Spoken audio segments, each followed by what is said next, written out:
नमस्कार दोस्तों, आज मैं फिर आपके पास महाभारत से जुड़ी एक नई कथा आपके सामने लेकर आई हूँ। उम्मीद है कि ये कथा भी आपको ज़रूर पसंद आएगी। तो शुरुआत करते हैं कर्ण के जन्म की कथा।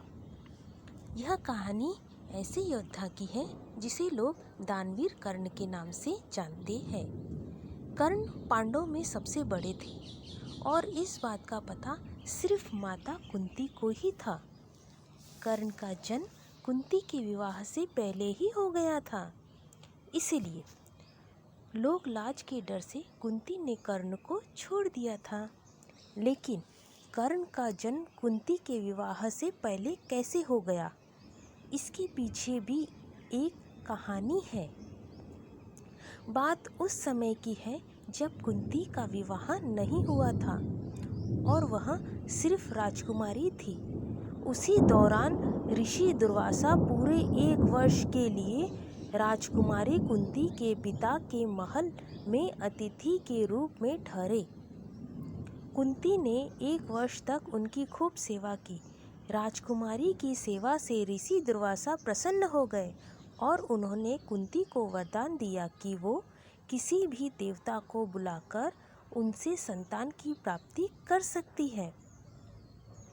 एक दिन कुंती के मन में आया कि क्यों ना वरदान की परीक्षा ली जाए।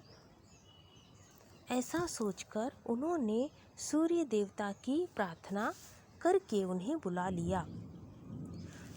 सूर्य देवता के आने और वरदान देने के प्रभाव से कुंती विवाह के पूर्व ही गर्भवती हो गई।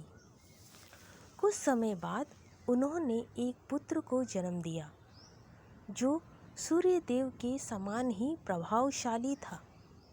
साथ ही जन्म के समय ही उस शिशु के शरीर पर कवच और कुंडल थे।